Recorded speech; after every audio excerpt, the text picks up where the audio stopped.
Assalamualaikum warahmatullahi wabarakatuh. Bapak, Ibu coba dengarkan baik-baik dulu ya. Saya mau minta satu hal sederhana. Sekarang coba pegang dada Bapak dan Ibu sebentar. Rasakan itu, detak jantungnya. Tenang enggak, normal enggak, atau justru berasa agak ngebut, agak enggak karuan, kayak ada sesuatu yang terus berputar di kepala sejak pagi. Bapak, Ibu bangun tadi dengan hati biasa saja, atau malah dari sebelum subuh sudah ada rasa gelisah yang nempel terus? Saya tanya begini bukan tanpa sebab. Karena saya tahu dalam beberapa pekan terakhir ada satu kata yang kayaknya sudah menguasai pikiran banyak kepala keluarga di negeri ini.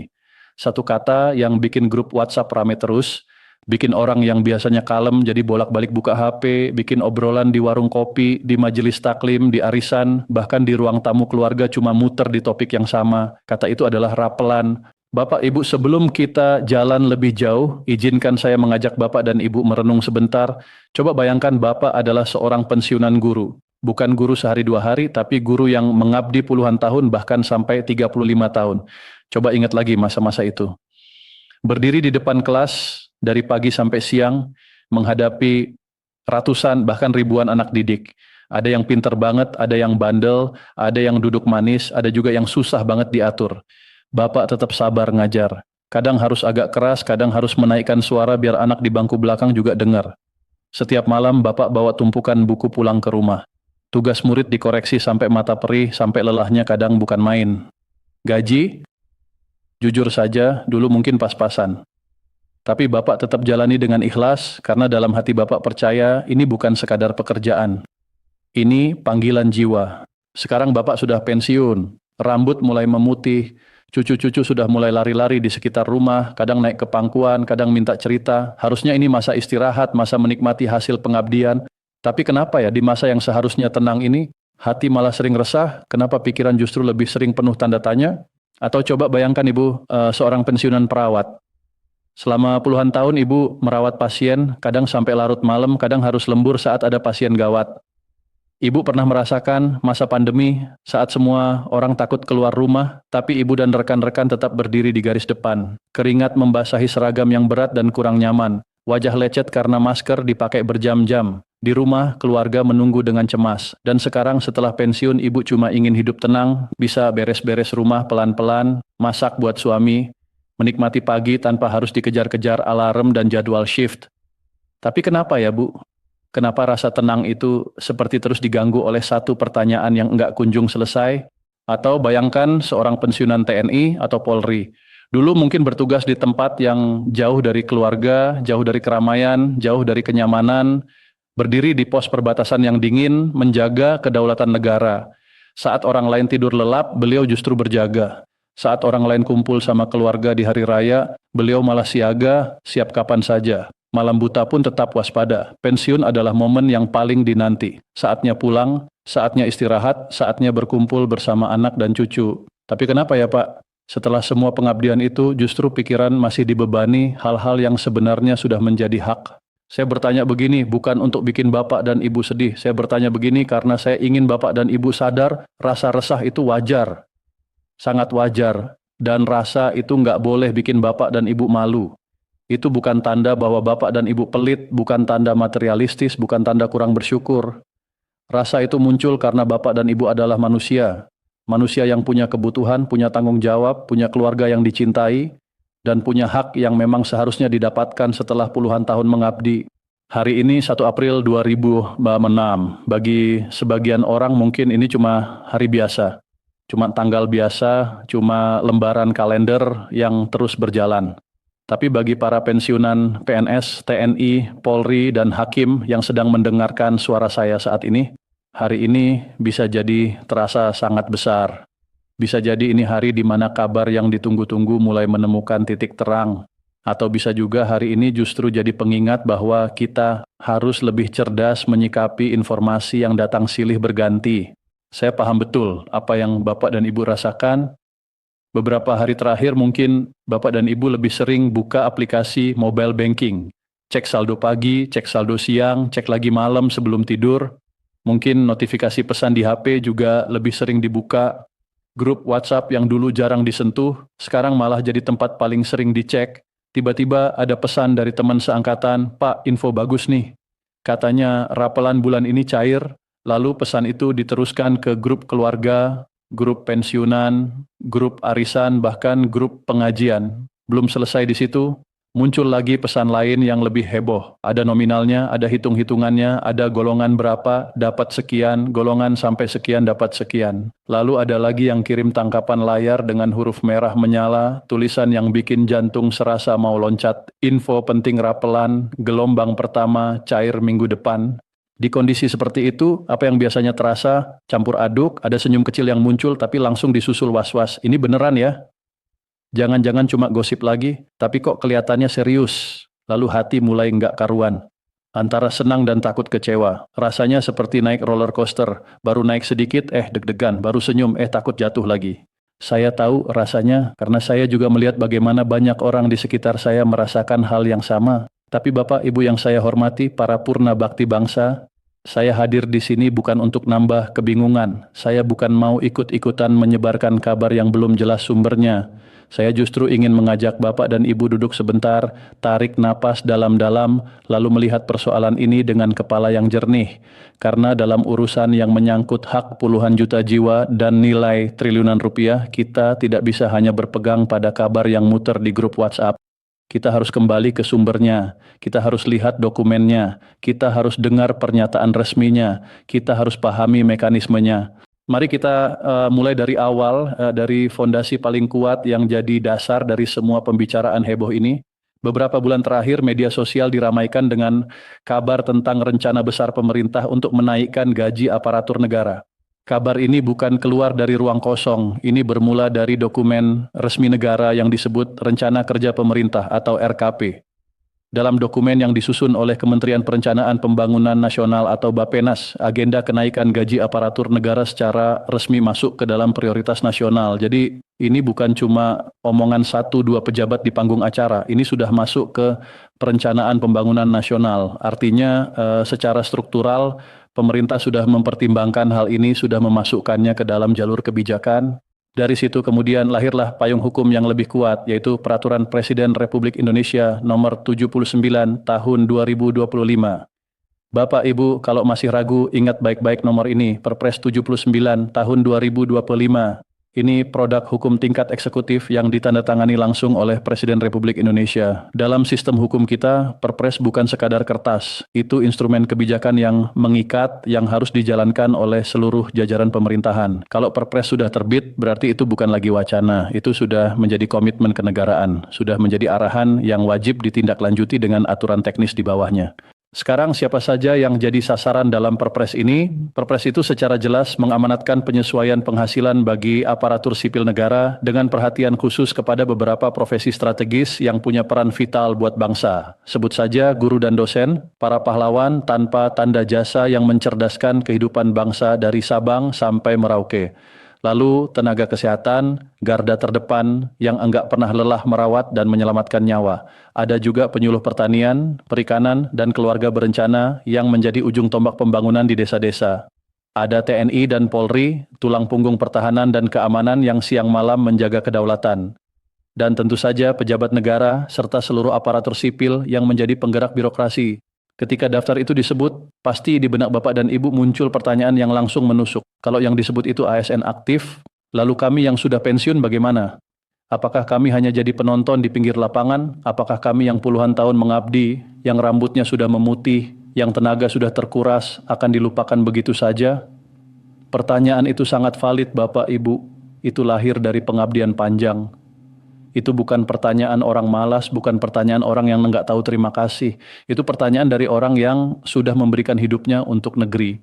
Dan saya ingin Bapak dan Ibu tahu, pertanyaan itu juga ada di pikiran para pembuat kebijakan. Karena dalam sistem ketatanegaraan kita, gaji pensiun punya hubungan erat dengan gaji pokok ASN aktif. Saya jelaskan sederhana saja ya.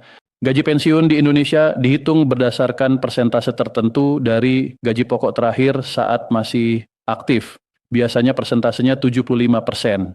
Artinya, kalau gaji pokok ASN aktif naik, maka angka dasar perhitungan pensiun juga ikut naik. Ini bukan tradisi baru, bukan kebiasaan dadakan. Ini mekanisme yang sudah berjalan puluhan tahun dalam sistem penggajian dan pensiun kita.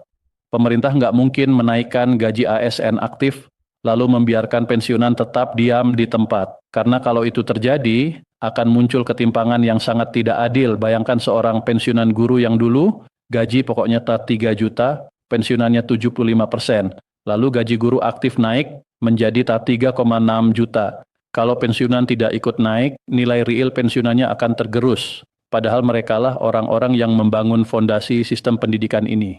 Jadi meskipun nama pensiunan tidak disebut secara eksplisit dalam Perpres 79 tahun 2025, optimisme tetap ada, bukan optimisme kosong, bukan juga harapan asal-asalan. Ini optimisme yang berdiri di atas logika kebijakan dan sejarah perjalanan penggajian pensiunan di negeri ini.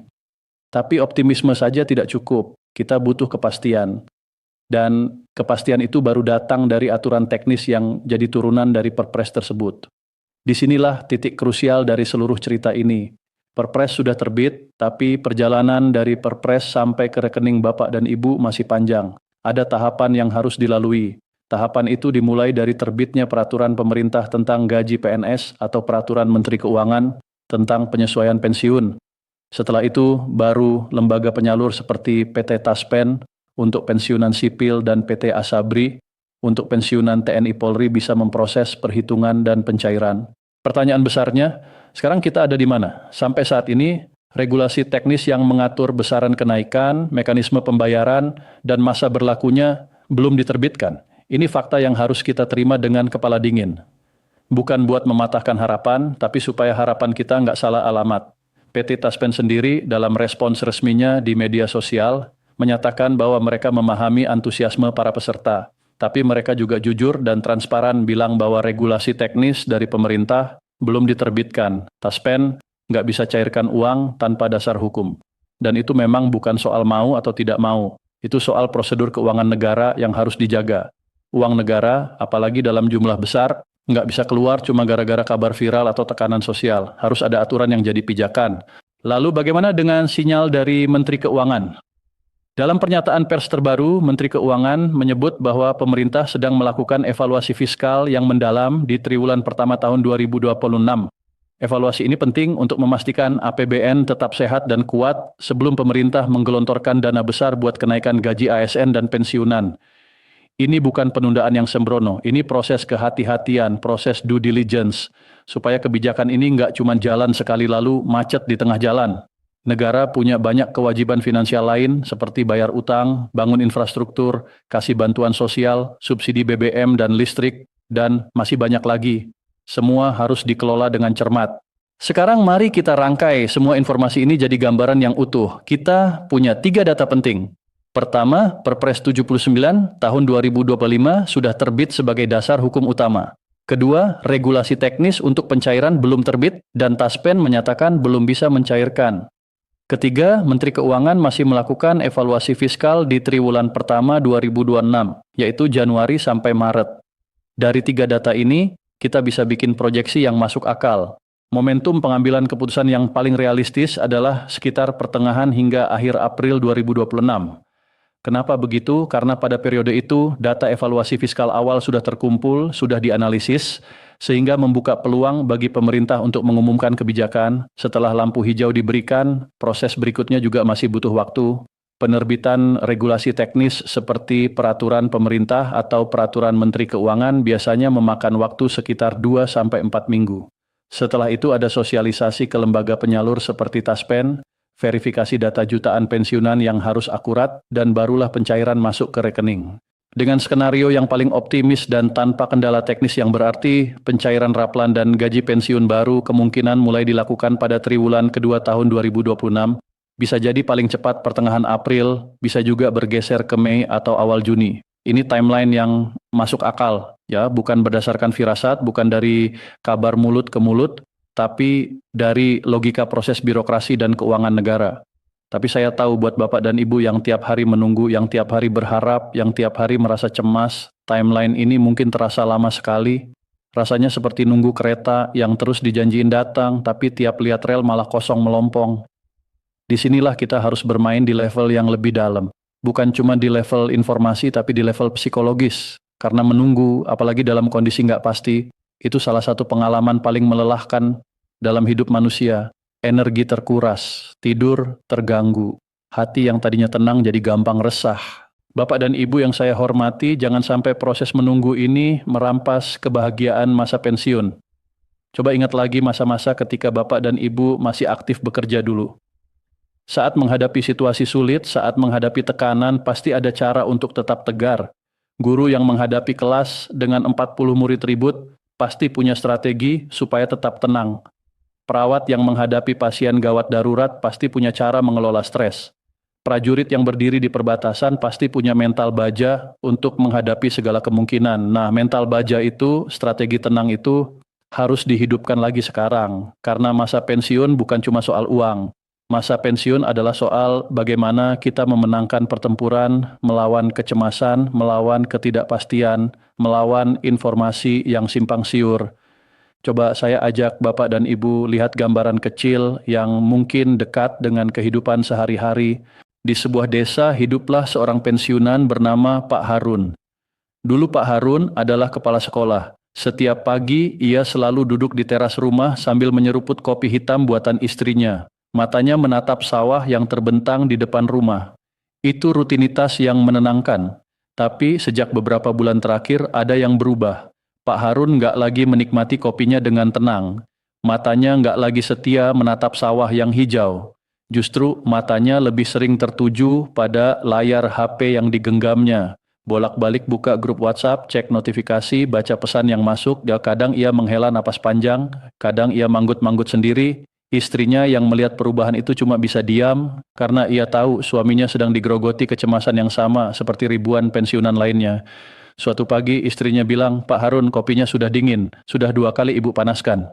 Pak Harun terkejut, ia menatap cangkir kopinya yang sudah tidak mengepul. Ia baru sadar kalau selama ini terlalu asyik dengan dunia di layar. Istrinya lalu duduk di sampingnya dan berkata, "Pak, saya tahu Bapak sedang menunggu kabar. Tapi coba bayangkan dulu, waktu Bapak menjadi kepala sekolah, Bapak mengajarkan murid-murid bahwa hasil itu tidak bisa dipaksa. Yang bisa dipaksakan adalah proses. Bapak bilang kalau kita sudah melakukan yang terbaik, hasil akan mengikuti. Sekarang Bapak sudah pensiun. Urusan yang Bapak tunggu itu sedang diurus oleh orang-orang di sana. Apakah dengan gelisah seperti ini prosesnya akan menjadi lebih cepat?" Pak Harun diam, kalimat istrinya seperti tamparan lembut yang menyadarkan. Sejak saat itu, Pak Harun memutuskan mengubah kebiasaannya. Ia tetap mengecek informasi, tapi nggak lagi tiap 5 menit sekali. Ia tetap buka grup WhatsApp, tapi ia memilih membaca informasi dari sumber yang terpercaya. Ia kembali menikmati kopi hitamnya di teras, dan matanya kembali menatap sawah yang hijau. Ia lalu berkata pada istrinya, "Bu, saya ingat dulu waktu pertama kali jadi guru, gaji saya cuma sedikit, tapi saya bisa hidup. Saya bahkan bisa menabung sedikit demi sedikit buat menikahi ibu. Sekarang saya sudah punya rumah, sudah punya anak yang sukses, sudah punya cucu yang lucu. Hidup ini sudah lebih dari cukup. Apapun yang nanti datang, itu adalah tambahan yang patut disyukuri." Cerita Pak Harun ini pengingat buat kita semua. Bukan berarti kita nggak boleh menuntut hak, bukan berarti kita harus pasrah tanpa sikap, tapi ada cara yang lebih sehat untuk menunggu, ada cara yang lebih bijak untuk menyikapi ketidakpastian. Dan cara itu dimulai dari satu langkah sederhana, tarik napas, lalu sadar bahwa di luar urusan rapelan masih banyak hal indah yang menunggu untuk dinikmati. Sekarang saya ingin Bapak dan Ibu bertanya pada diri sendiri. Selama beberapa pekan terakhir, berapa banyak waktu yang sudah dihabiskan untuk memikirkan hal ini? Berapa banyak energi yang terkuras hanya untuk membaca kabar yang belum tentu benar? Berapa banyak malam yang lewat dengan tidur yang enggak nyenyak karena pikiran terus muter di skenario yang sama? Dan yang paling penting, apakah semua itu sepadan? Apakah dengan terus-menerus cemas, proses pencairan akan jadi lebih cepat? Atau justru kecemasan itu hanya merampas kebahagiaan Bapak dan Ibu di hari-hari yang seharusnya bisa diisi dengan ketenangan? Mari kita ubah sudut pandang, anggap saja proses ini seperti musim tanam. Petani nggak bisa memaksa padi berbuah lebih cepat.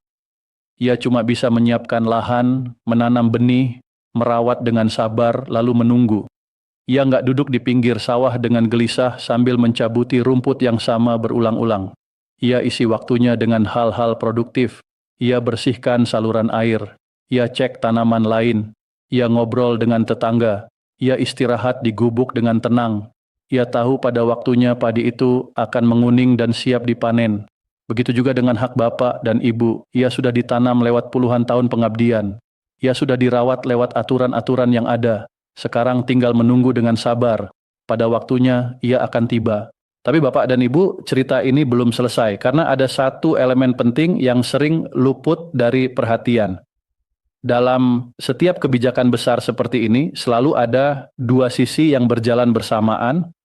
Sisi yang terlihat adalah angka nominal, tanggal pencairan, dan hitung-hitungan di atas kertas. Tapi ada sisi lain yang lebih